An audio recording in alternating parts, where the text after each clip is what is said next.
Who the fuck am I? Blinding lights cut through the black behind my eyelids.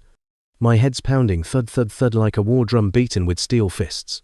No name, no age, no memory of where I live, or if anyone's looking for me.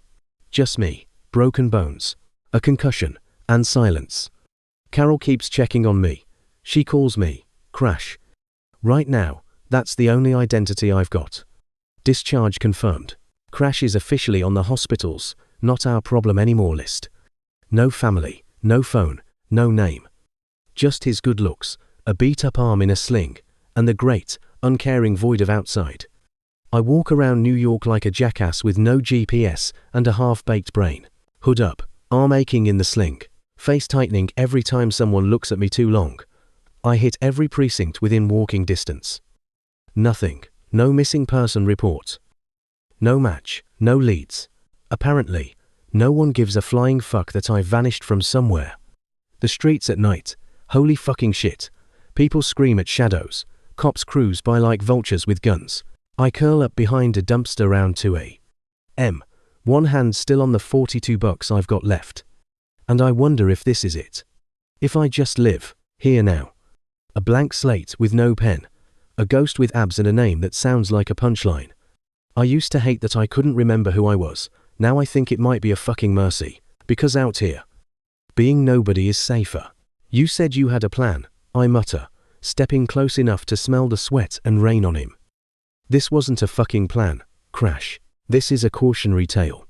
I tried, he says, and it hits different. Not pathetic, not whining. Just tired. Shelters were full. Cops were useless. No one's looking for me, Carol. And damn it if that doesn't sting worse than I expected. You're coming home with me, I say, firm, no hesitation. What? He echoes, voice cracking like a kid caught shoplifting. No, I can't. Carol, come on, you've done enough. And that's called basic fucking decency. I cut in. Look, we both know you're not some junkie or a criminal.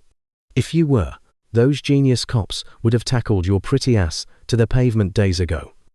So no, you're not dangerous. You're just fucked. You're coming home with me.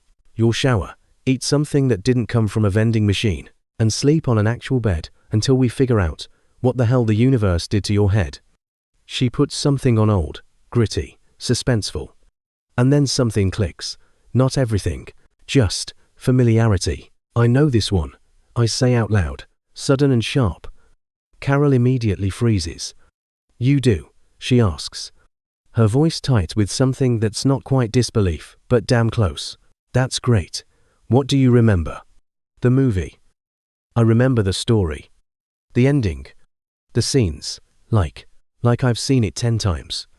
Okay, she says, voice low, gentle, like she's coaxing something wild out of hiding. So, who did you see it with? I open my mouth. Nothing. The images are there. Sure, crystal clear. But the who, the where, gone. I don't know. I say, and the frustration in my chest spikes hot and vicious. I remember the movie. I remember the whole goddamn thing, but I don't know why. Or who with, or where I was when I saw it. We walk. Wall Street makes him stop cold. Just standing there in front of the charging bull statue like it insulted his mother. His mouth tightens, and I see it's something clicking, something important. But when I press, ask what, he just shakes his head. Don't know. But I was here, a lot. So now I'm piecing together a puzzle of a man, with no fucking box, to check the edges against. You do, however, recognize at least 3 high-end art galleries, 2 restaurants with $3 Yelp listings, a boutique gym, and Wall Street like it's your old haunt. I point the hot dog at him like a lawyer with evidence. I'm thinking you're either a model, a hedge fund baby, with a 6-figure skincare routine, or one of those mysteriously rich assholes, who only wears black and talks about passive income. He laughs, full and real, not ruling any of those out. Honestly, wouldn't be surprised if you have, like, $1 million condo somewhere you forgot about. Great, he says, leaning back, let's go break into it. Her phone pings a few minutes later. The sound cuts through the quiet hum of the kitchen like a warning shot. She picks it up, checks the screen, eyes scanning fast. "No one looking for you at Mount Sinai," she says, not even bothering to cushion it. I nod, jaw tight, that creeping burn settling back in my chest. Hope taking another hit. Feels like it's dying by paper cuts. "Reggie and Martha didn't get back to me yet," she continues, more gently. "So we've still got a few hospitals to check. And if we're going off the facts, then all evidence points to me being some rich asshole. I recognize luxury. My body moves through clean spaces and expensive doors like it's used to it. I've got zero practical life skills. Can't cook, can't clean, can't even fold a shirt without making it look like a crumpled napkin. So yeah. Spoiled, privileged, probably selfish as hell. Which is not a great realization when you're also processing the fact that no one is looking for you. Because if I was rich, if I was loved, if I was worth something to someone, wouldn't they have found me by now? So that leaves two possibilities. Either I'm not as rich as I seem, or I'm such a raging fucking prick that no one wants me back.